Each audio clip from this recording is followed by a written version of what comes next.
Would you open up your Bibles today to the Gospel of John? It's interesting, Terry picked some songs this morning that had a common theme of joy. One was joy cometh in the morning. And that theme is found throughout the entire Bible. You can see it in the Old Testament, and you also get a glimpse of it today in the New Testament and the Gospel of John. We're looking at John chapter 16. I'm going to be reading verses 22 through 24. 22 through 24. The scripture has already said, basically, Jesus is saying, there may be weeping, but something joyful is coming in the morning. So I want to skip down to 22. You have pain now,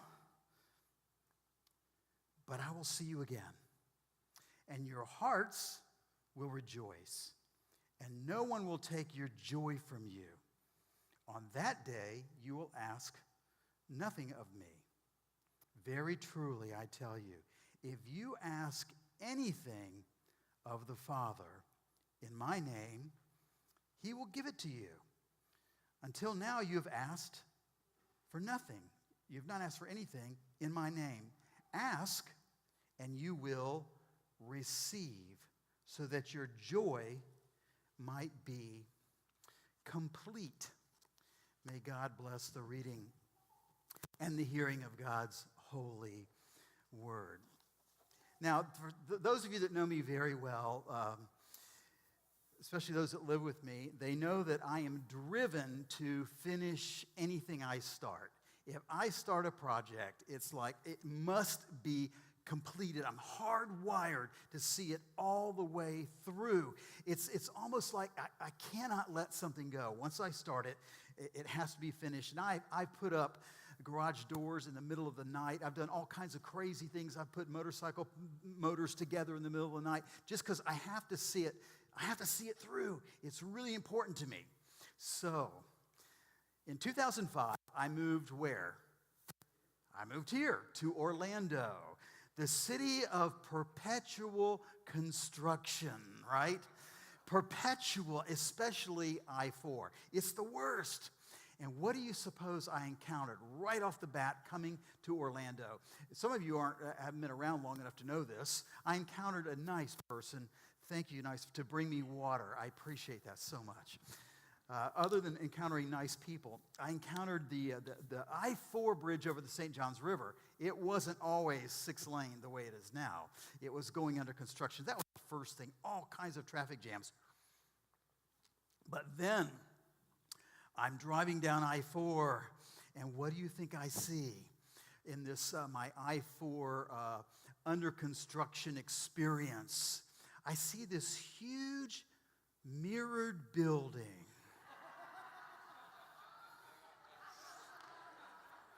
Everybody who lives here knows exactly what I thought. Do I need to name it? They know. Over there in Altamont. Well, there it is.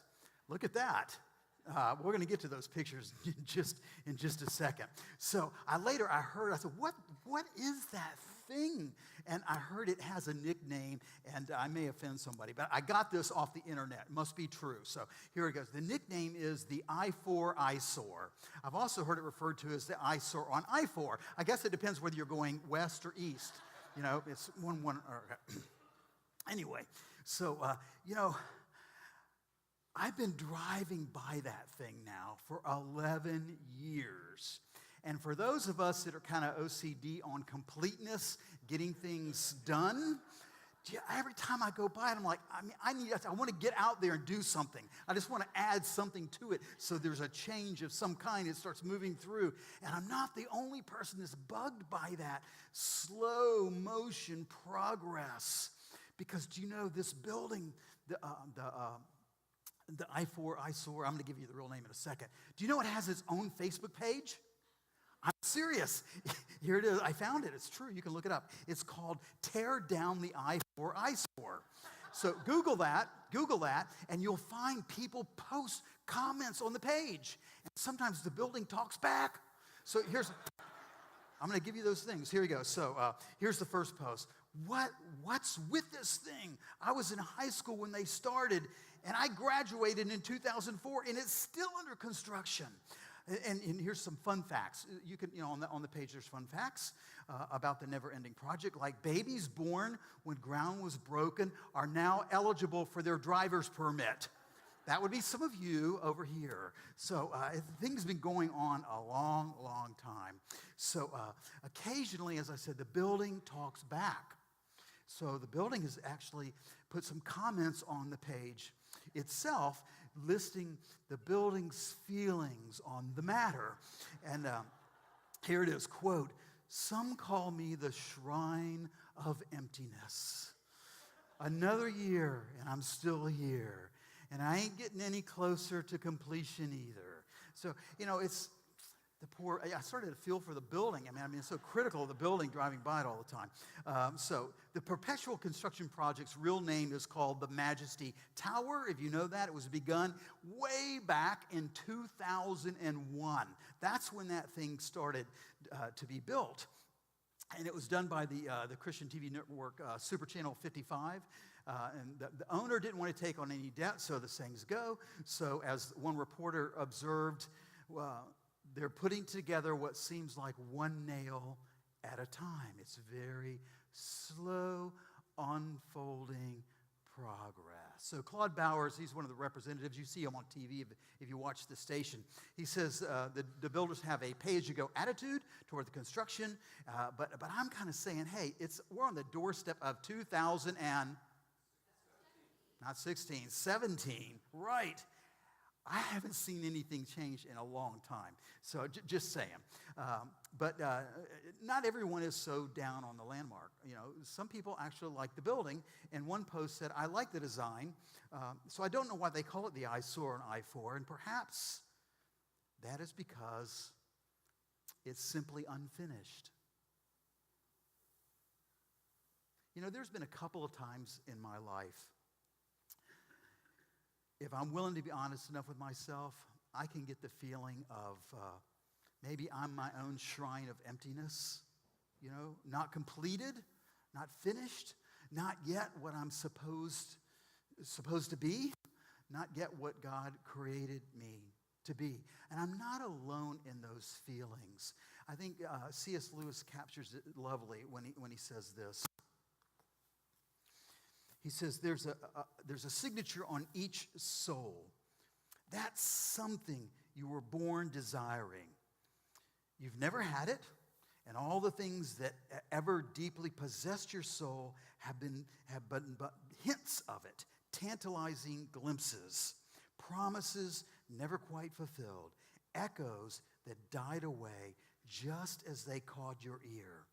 But if it should really become manifest, if there ever came an echo that did not die away, but swelled into the sound itself, you would know beyond all possibility of doubt. You would say, "Here at last is the thing I was made for." We're made for something, and we're on a search. And I think C.S. Lewis giving voice to that longing in our soul that says, I kind of know there's more. There's got to be more. I feel that. And God intends for us to find that sense of completeness. God didn't want us to be a shrine of emptiness. He wants us to be what we were made for. And that's a lovely thought today.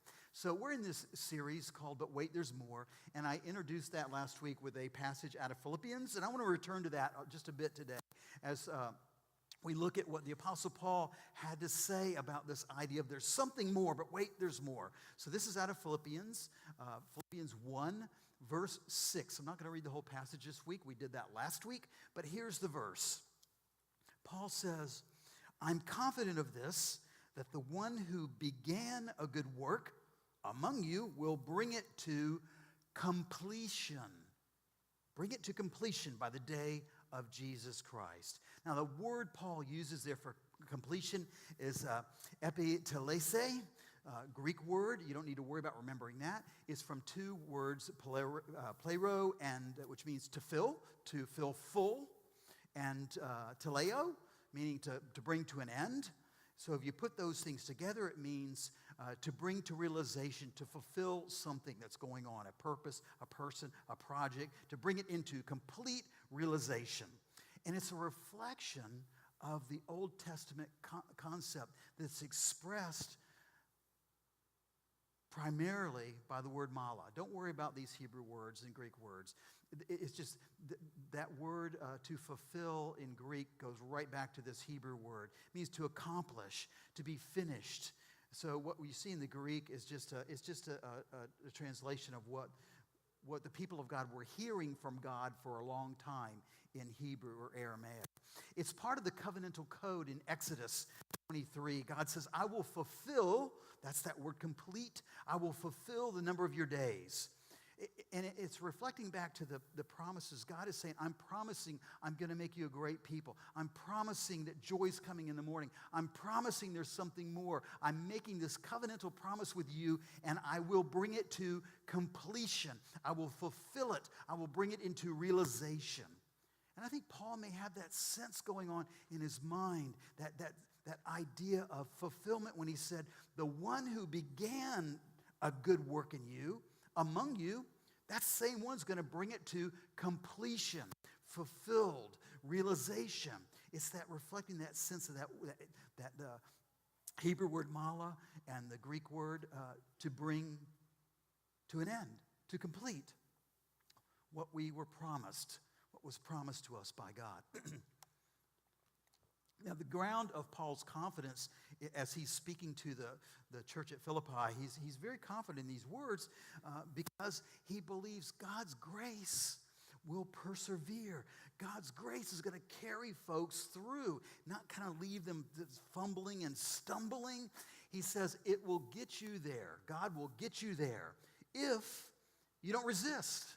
If you don't kind of put on the brakes somehow. God's in a process, wants to bring us to completion, wants to fulfill us, wants to make us what we are created to be, those things that C.S. Lewis talked about, but you can't get in the way of that. If you resist, something may not go so right.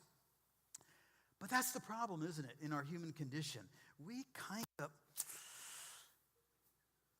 like to do it ourselves. I'm a do-it-yourselfer, as you know. But Paul's saying, gosh, you can't, if you try to do this stuff yourself, you're going to have problems. You know, we need to cooperate with God and what God is doing. That's how God brings this growth, links us together. We cooperate, God has the plan.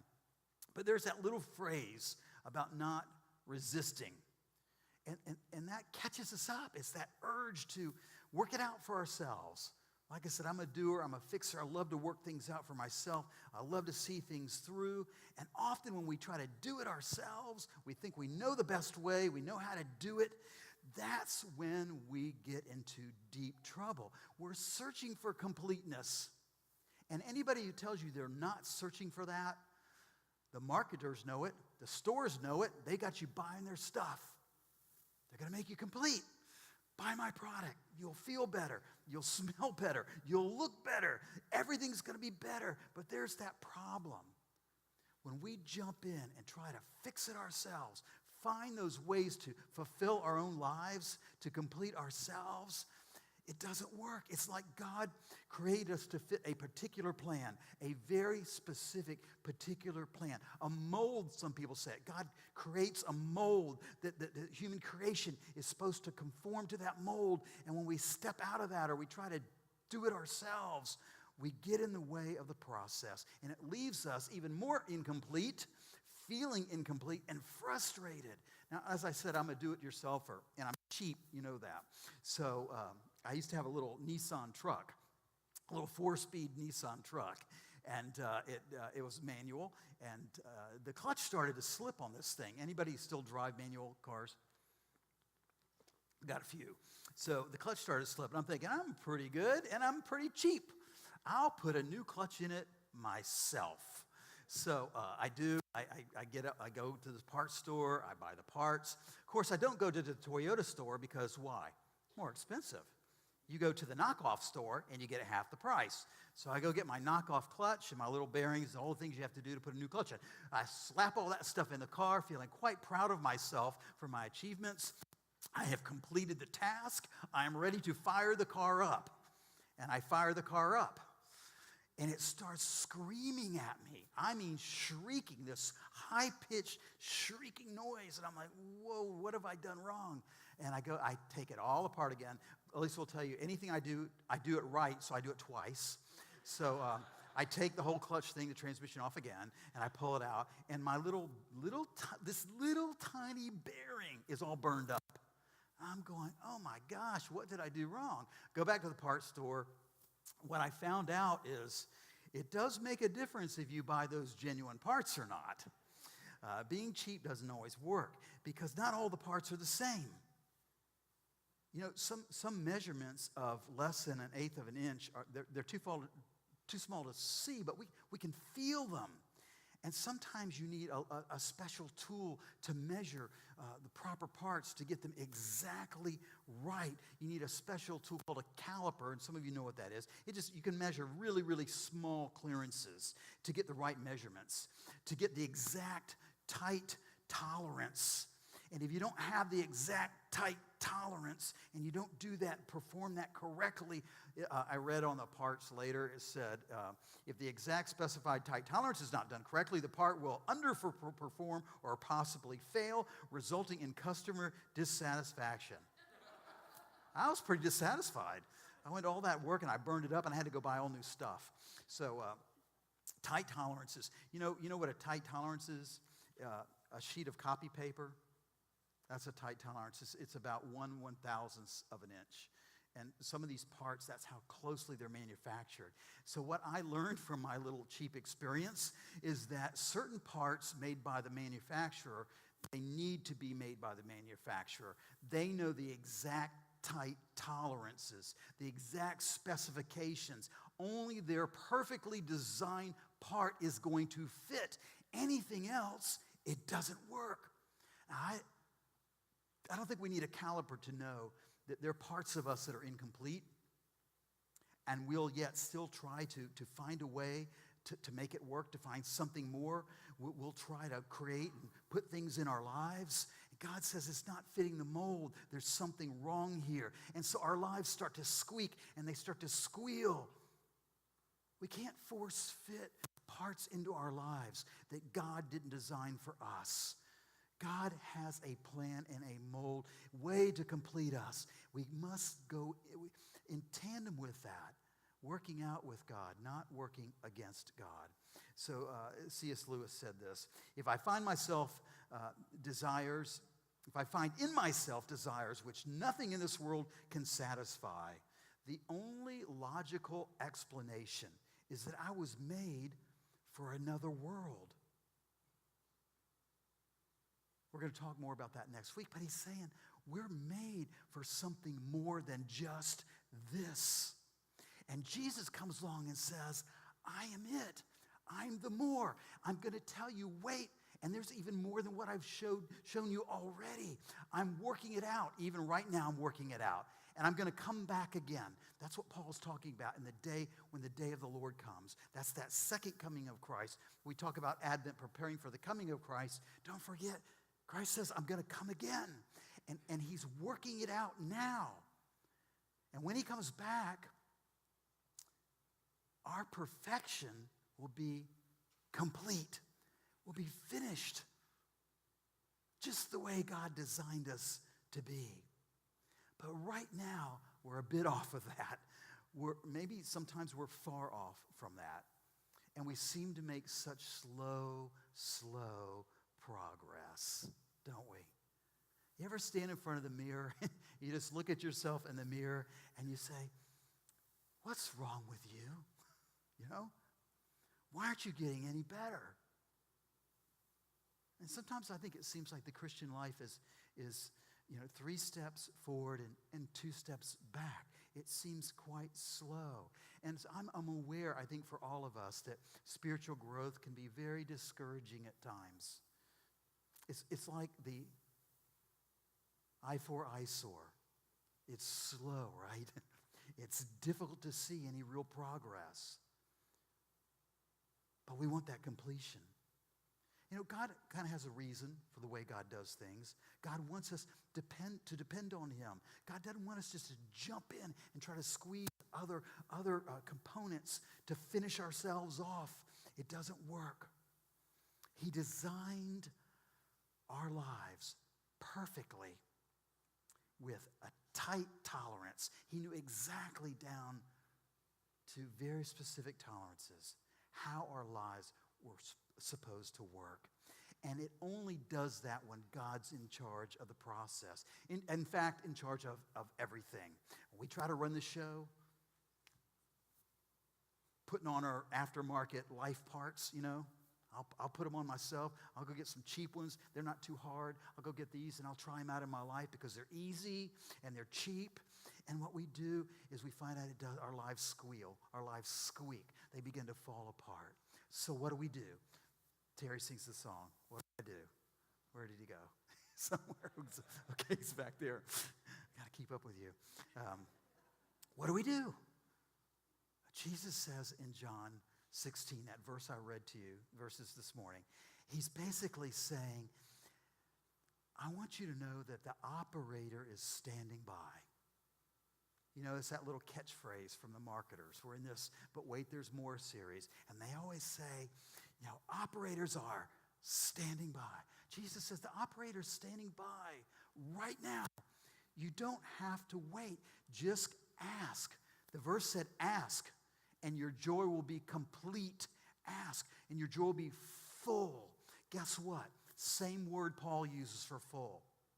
Exact same word. Jesus says, if you ask, I'll bring your life to completion. I'm at it. I'm about it right now. Don't do it on your own. Cooperate with me. Don't resist. Actually say the words, ask, and your joy, Jesus says, will be complete. You know, God started all this a long time ago. He starts the work in us. That means God's taking personal responsibility for growing all of us to completion. And the good news is this.